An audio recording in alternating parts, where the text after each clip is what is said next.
नमस्कार दोस्तों, मैं धर्मराज कुमार अपने यूट्यूब चैनल जीएस से प्रारंभ जीएस विद धर्म में आपका स्वागत करता हूं। दोस्तों, आज का जो हमारा क्लास है वो भारतीय संसद का पार्ट 3 है दोस्तों। इससे पहले हम लोग 2 पार्ट भारतीय संसद का पढ़ चुके हैं दोस्तों, जिसमें हम लोग अनुच्छेद 112 तक सभी जो संवैधानिक उपबंध दिए गए हैं सभी को दोस्तों हम लोग अच्छे से समझ चुके हैं, जिसमें लोकसभा राज्यसभा को दोस्तों हम लोग साथ साथ समझते हुए चले हैं दोस्तों। तो आज दोस्तों हम लोग पढ़ेंगे अनुच्छेद 113 से लेकर के अनुच्छेद 123 तक। ये हमारा भारतीय संसद का जितने भी अनुच्छेद है विधायिका से संबंधित वो सारे अनुच्छेद दोस्तों आज खत्म हो जाएंगे। इसके बाद दोस्तों एक क्लास और आएगा जिसके अंतर्गत जो भी प्रस्ताव संसद में पेश होते हैं या इससे जो भी अलग अलग प्रकार के दोस्तों क्वेश्चन बन सकते हैं उन प्रस्तावों को दोस्तों हम लोग अगले क्लास में दोस्तों देखेंगे। तो इस क्लास में दोस्तों हम लोग अनुच्छेद 113 से 123 तक के अनुच्छेदों के जो संवैधानिक उपबंध दोस्तों उसको समझेंगे। क्लास प्रारंभ करने से पहले दोस्तों आपको बता दें, हमारे यूट्यूब चैनल जीएस से प्रारंभ जीएस विद धर्म पर दोस्तों जो पॉलिटिक्स सीरीज शुरू किया गया था उसका प्लेलिस्ट बन चुका है। अगर वीडियो आप शुरुआत से नहीं देखे हैं तो हमारे यूट्यूब चैनल पर जा करके शुरुआत से वीडियो साथ ही साथ प्रीवियस ईयर क्वेश्चन दोस्तों लगा लीजिए, ताकि आपको पॉलिटी में किसी प्रकार की कोई समस्या दोस्तों ना आए। तो चलिए दोस्तों हम शुरू करते हैं अपना आज का क्लास। तो सबसे पहले दोस्तों हम लोग जानेंगे अनुच्छेद 113 के बारे में। अनुच्छेद 113 में क्या उल्लेख किया गया था। अनुच्छेद 113 कहता है दोस्तों कि अनुदान मांग के संबंध की प्रक्रिया, मतलब कि अनुदान मांग कहने का मतलब दोस्तों कि सरकार को कोई भी कार्य करने के लिए क्या चाहिए, धन चाहिए। तो धन संबंधित जो भी बात है, मतलब ये धन विधेयक के बारे में बात नहीं कर रहे दोस्तों, धन विधेयक अलग है, ये अलग है। मतलब कि सरकार कोई भी कार्य कर रही है, सार्वजनिक कार्य कर रही है, तो उन्हें क्या चाहिए, धन चाहिए। तो धन जो संबंधित बातें बताई गई है दोस्तों वो अनुच्छेद 113 में बताई गई है। अब धन क्यों चाहिए, क्या चाहिए, उसके बारे में दोस्तों हम आगे हम समझाते हैं। यहाँ पर बस याद रखिएगा कि अनुच्छेद 113 में कहा गया है कि सरकार को कोई करने के लिए क्या चाहिए, अनुदान चाहिए। कोई भी काम करने के लिए दोस्तों उनको अनुदान की आवश्यकता पड़ती है। तो वो अनुदान की जो प्रक्रिया है दोस्तों कहाँ दिया गया, अनुच्छेद 113 में दिया गया दोस्तों। आगे बात करते हैं हम लोग अनुच्छेद 114। अनुच्छेद 114 में कहा गया दोस्तों विनियोग विधेयक। क्या है, विनियोग विधेयक। अब ये क्या होता है दोस्तों, तो विनियोग विधेयक का मतलब होता है दोस्तों कि अगर सरकार को क्या चाहिए, धन चाहिए, मतलब कोई भी काम करने के लिए। मान लीजिए उदाहरण के लिए हम मानते हैं कि सरकार है, उनको कोई बिल्डिंग बनाना है या सड़क बनाना है, तो उनको क्या चाहिए, धन चाहिए। तो बिल्डिंग या सड़क बनाने के लिए उनको 10 करोड़ की आवश्यकता है दोस्तों। तो 10 करोड़ रुपया कहाँ से आएगा, तो 10 करोड़ रुपया दोस्तों हमारे भारत की जो संचित निधि है दोस्तों वहाँ से क्या होगा, भारत सरकार निकालती है। तो कैसे निकालेगी, तो वहाँ पे 10 करोड़ रुपया निकालने के लिए दोस्तों वो संसद से, मतलब कि जो हमारी सरकार है वो संसद से विनियोग विधेयक दोस्तों क्या करती है, पारित करती है। जब ये विनियोग विधेयक दोस्तों पारित हो जाता है तो इसके फलस्वरूप सरकार संचित निधि से 10 करोड़ रुपया दोस्तों निकाल सकती है। मतलब जितने उनको पैसे की आवश्यकता है दोस्तों वो निकाल सकती है। जब तक दोस्तों ये विधेयक पारित नहीं होता है तब तक सरकार को अधिकार नहीं है कि वो संचित निधि दोस्तों पैसा निकाल सके।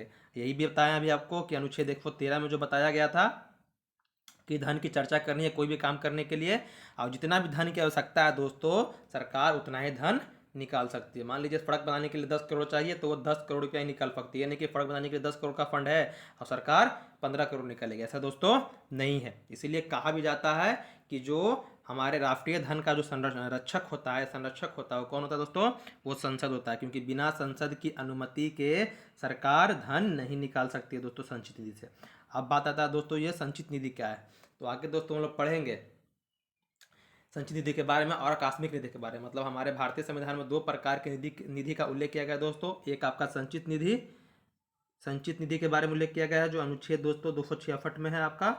और इसी के बाद 267 जो आता है 267, उसमें दोस्तों आकस्मिक निधि के बारे में दोस्तों उल्लेख किया गया। ये क्या है, इसको विस्तृत रूप से हम लोग अलग पार्ट में पढ़ेंगे दोस्तों जब यहाँ पर हम पहुँचेंगे। आगे बात करते हैं दोस्तों। तो उम्मीद करते हैं आप समझ गए विनियोग विधेयक क्या होता है, कि विधेयक पारित करके सरकार धन निकाल सकती है संचित निधि से। आगे हम लोग बात करते हैं अनुच्छेद 115 के बारे में। अनुच्छेद 115 क्या कहता है, तो अनुच्छेद 115 कहता है दोस्तों कि अनुपूरक या अतिरिक्त अनुदान, मतलब कि सरकार बताएं आपको उदाहरण देकर के सड़क बनाने के लिए चाहिए उनको 10 करोड़ रुपया। अब 10 करोड़ रुपया का फंड है सड़क बनाने का, लेकिन सरकार को लग रहा है 10 करोड़ रुपया में दोस्तों क्या होगा, ये सड़क का काम पूरा नहीं होगा। तो सरकार क्या कर सकती है, उनको अतिरिक्त धन की आवश्यकता है। तो अतिरिक्त धन की आवश्यकता को पूरा करने के लिए दोस्तों वो क्या करते हैं, अनुपूरक विधेयक को पारित करके अतिरिक्त धन दोस्तों संचित निधि से दोस्तों निकाल सकते हैं। ये इसका जो प्रावधान दिया गया अनुच्छेद दोस्तों 115 में दिया गया है, ये समझिएगा। अनुच्छेद 114 में दोस्तों बताया गया है विनियोग विधेयक पारित करके सरकार धन निकाल सकती है। अगर मान लीजिए कि सरकार को धन की कमी हो गई, सरकार को लग रहा है कि इतना पैसा में हमारा काम नहीं होगा, तो वो काम को पूरा करने के लिए अनुच्छेद 115 में दोस्तों प्रावधान दिया गया है अतिरिक्त अनुदान का, मतलब कि अतिरिक्त एक्स्ट्रा धन दोस्तों वो निकाल सकती है। आगे बात करते हैं दोस्तों हम लोग बजट। जो बजट हमारा आता है तो वो बजट के बारे में, बजट क्या, तो बजट पर जो कटौती प्रस्ताव आता है, कटौती प्रस्ताव मतलब दोस्तों एक तरह का समझ लीजिए वीटो पावर, मतलब जो लोकसभा के अंतर्गत क्या है, जो सरकार है उनके पास क्या है, एक तरह का वीटो पावर, जो वहाँ के सांसद हैं जो सदस्य हैं उनके पास एक तरह का वीटो पावर होता है दोस्तों। ये कटौती प्रस्ताव, ये दोस्तों क्या होता है, तो ये बजट की मांग को कम करने हैं, तो मतलब कम करने, यहाँ पर छूट गया है, कम लिख लीजिएगा। बजट की मांग को दोस्तों क्या करना है, कम करने के लिए जो कटौती प्रस्ताव होता है दोस्तों, ये 3 प्रकार के होते हैं। कितने प्रकार के होते हैं, 3 प्रकार के। अभी कौन कौन होते हैं थोड़ा सा इसको भी हम समझ लेते हैं। पहला होता है दोस्तों नीतिगत कटौती।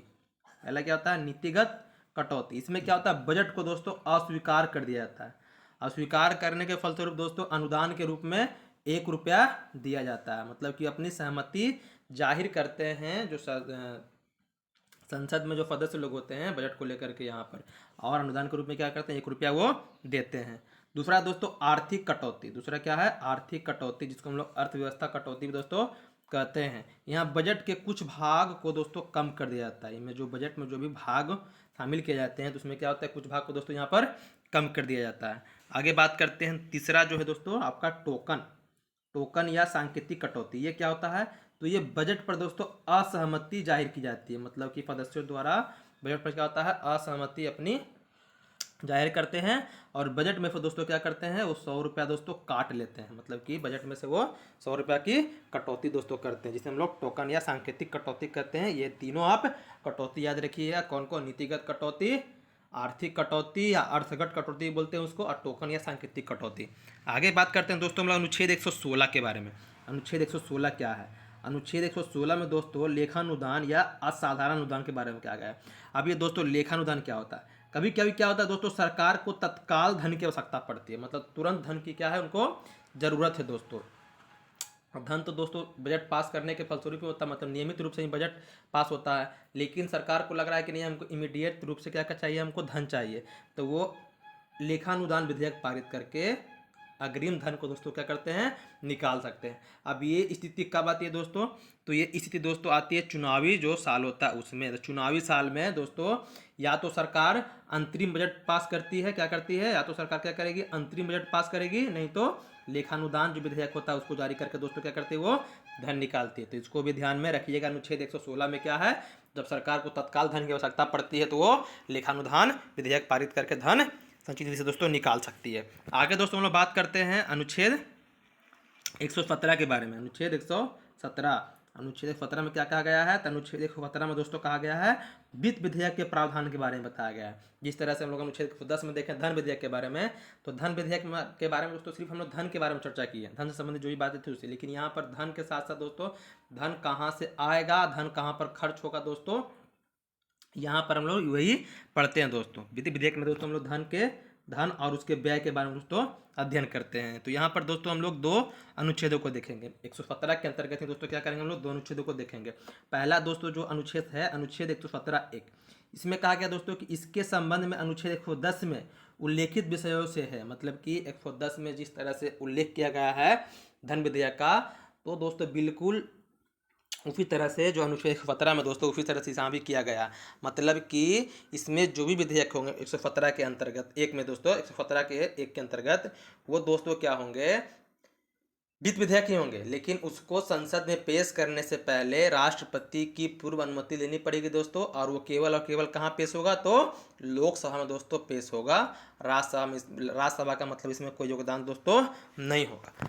वहीं दूसरी ओर हम बात करें अनुच्छेद 117(3) के बारे में, तो ये दोस्तों क्या होता है, ये होता है आपका साधारण विधेयक के समान, मतलब इसमें दोस्तों जो विधेयक होगा वो संसद के किसी भी सदन में दोस्तों उसको रखा जा सकता है, या तो लोकसभा या तो राज्यसभा।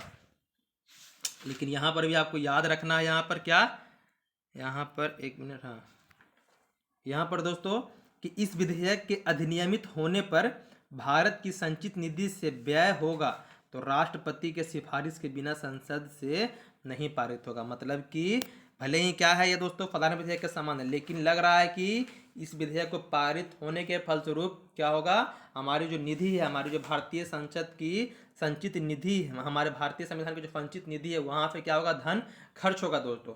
तो उस कंडीशन में दोस्तों क्या होगा, जो विधेयक होगा वो पहले राष्ट्रपति के सिफारिश के पास, मतलब सिफारिश के लिए जाएगा, मतलब पहले राष्ट्रपति के पास जाएगा दोस्तों।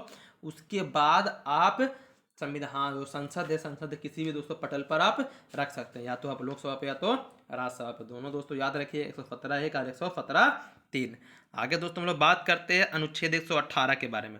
अनुच्छेद 118 क्या कहता है, तो अनुच्छेद 118 में दोस्तों बताया गया है कि संसद के दोनों सदनों की प्रक्रिया और कार्यों का संचालन के नियम, मतलब कि हमारे संसद, हमारी लोकसभा राज्यसभा है, जो उसके दो सदन हैं, तो उनका कार्य संचालन कैसे होगा, कौन उसकी अध्यक्षता करेगा, कैसे कैसे उनका काम चलेगा, कैसे उनकी कार्रवाई होगी, जितने भी नियम हैं दोस्तों वो सभी किस में दिए गए, अनुच्छेद 118 में दिए गए। जैसे मान लीजिए कि लोकसभा में अध्यक्ष उपाध्यक्ष होते हैं, अगर मान लीजिए दोस्तों वो नहीं है, वो क्या अनुपस्थित है, तो उस स्थिति में कौन अध्यक्षता करेगा। उसी तरह से राज्यसभा है दोस्तों, तो वहाँ पर सभापति और उपसभापति अगर वो अनुपस्थित है तो उनके एवज में वहाँ पर कौन अध्यक्षता करेगा। ये सारे जो नियम कानून है दोस्तों, ये कौन है, ये आपके अनुच्छेद 118 में किए गए हैं। और राज्यसभा लोकसभा अपने अपने सदन को चलाने के लिए जो भी कानून व्यवस्था है वो अपने स्तर से दोस्तों बना सकती है, वही क्या है, अनुच्छेद 118 है दोस्तों। आगे बात करते हैं हम लोग अनुच्छेद 119 के बारे में। अनुच्छेद 119 में कहा गया दोस्तों कि संसद को वित्तीय कार्यों से संबंधित प्रक्रिया, मतलब कि जो संसद की जो वित्तीय कार्य है, मतलब कि जो भी धन से संबंधित कार्य, खासकर आपको याद रखना है संचित निधि से विनियोग विधेयक, जो संचित निधि से विनियोग विधेयक पारित करके धन निकाला जाता है दोस्तों, उसका विशेष यहाँ पर प्रावधान दोस्तों किया गया था। इसलिए याद रखिएगा, जो अनुच्छेद 119 के बारे में बात करता है तो संसद की वित्तीय कार्य के बारे में बात करता है, कौन कौन से संसद की वित्तीय कार्य हैं उनसे संबंधित दोस्तों। आगे हम लोग बात करते हैं अनुच्छेद 120। अनुच्छेद 120 इसमें संसद में प्रयोग की जाने वाली भाषा, आपको पता है दोस्तों कि संसद में दोस्तों दो तरह की भाषा का प्रयोग किया जाता है, एक हिंदी और दूसरा दोस्तों अंग्रेजी। मतलब वहाँ जो काम काज दोस्तों चलता है वो दो तरह की भाषा से चलता है, हिंदी या तो अंग्रेजी।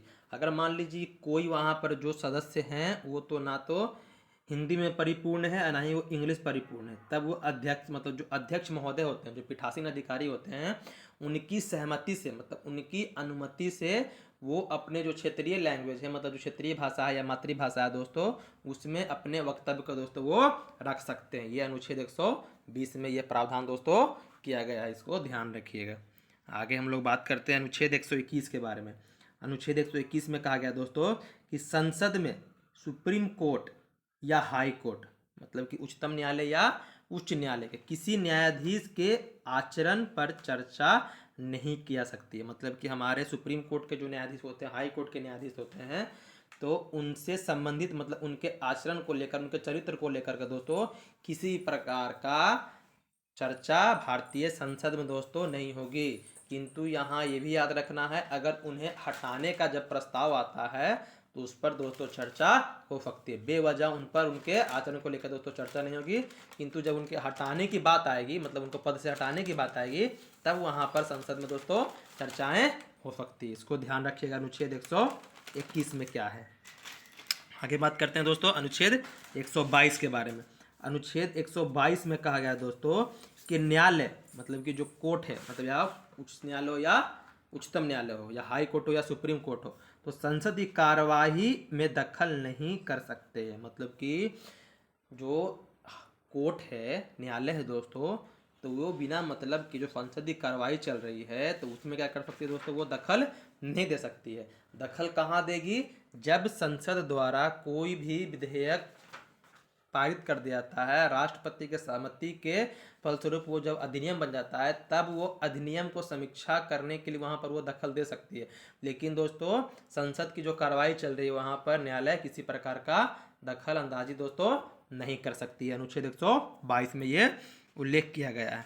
आगे हम लोग बात करते हैं दोस्तों थोड़ा संसद की कार्रवाई कि हमारे भारतीय संसद की कार्रवाई कैसे होती है। तो आपको बता दें दोस्तों, हमारी भारतीय संसद की कार्रवाई 11 बजे सुबह से लेकर, मतलब 11 बजे से लेकर के शाम 6 बजे तक दोस्तों चलती है। 11 बजे से लेकर के शाम 6 बजे तक दोस्तों चलती है। तो इस बीच में दोस्तों कौन कौन से चर्चाएं या कौन कौन से समय काल होते हैं उसको बारे में जानते हैं। तो सबसे पहले दोस्तों 11 से 12 बजे जो हमारा संसद की कार्रवाई जो शुरू होती है, प्रारंभ होती है दोस्तों, वो क्या होती है 11 से 12 बजे। तो जो 11 से 12 बजे का दोस्तों जो काल होता है उसको हम लोग बोलते हैं प्रश्नकाल। क्या बोलते हैं? प्रश्नकाल। प्रश्नकाल के खत्म हो जाने के बाद दोस्तों जो 12 से 1 बजे तक चलता है वो चलता है शून्यकाल। क्या चलता है? शून्यकाल। ये सब के बारे में बताते हैं क्या होता है आगे दोस्तों। जब ये शून्यकाल खत्म होता है तो 1 से 2 बजे के बीच में संसद में दोस्तों क्या होता है, तो लंच का टाइम होता है। क्या होता है दोस्तों? ये लंच का टाइम होता है। और उसके बाद 2 बजे से लेकर 6 बजे तक दोस्तों क्या होते हैं, चर्चाएं एवं प्रस्ताव आते हैं दोस्तों। अब ये क्या है थोड़ा सा इसके बारे में जानते हैं।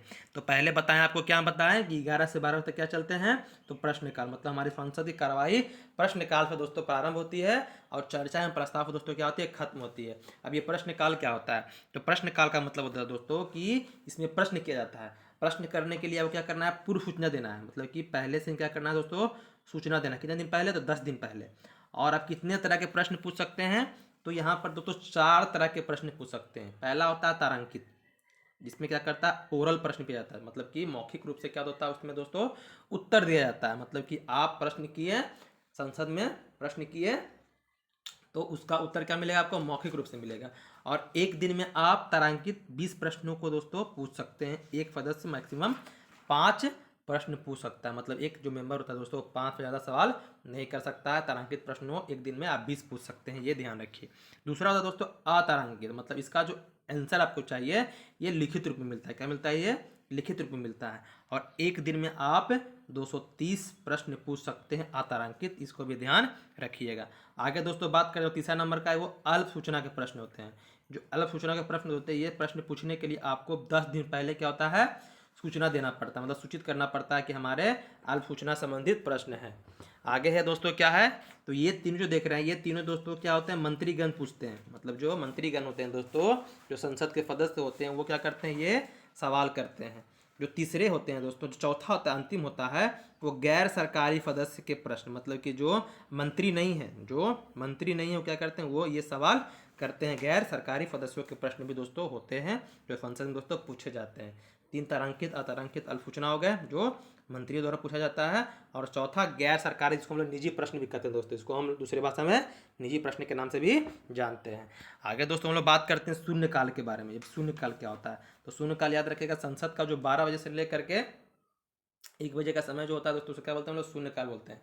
इसमें किसी प्रकार की सूचना नहीं देना, बिना सूचना दिए आप कोई प्रश्न दोस्तों पूछ सकते हैं, प्रश्न पूछ सकते हैं। और ये हमारे जो शून्यकाल की उत्पत्ति हुई है, जन्म हुआ दोस्तों, ये हमारे भारतीय संसद द्वारा ही दोस्तों हुआ है, ये भी याद रखिएगा।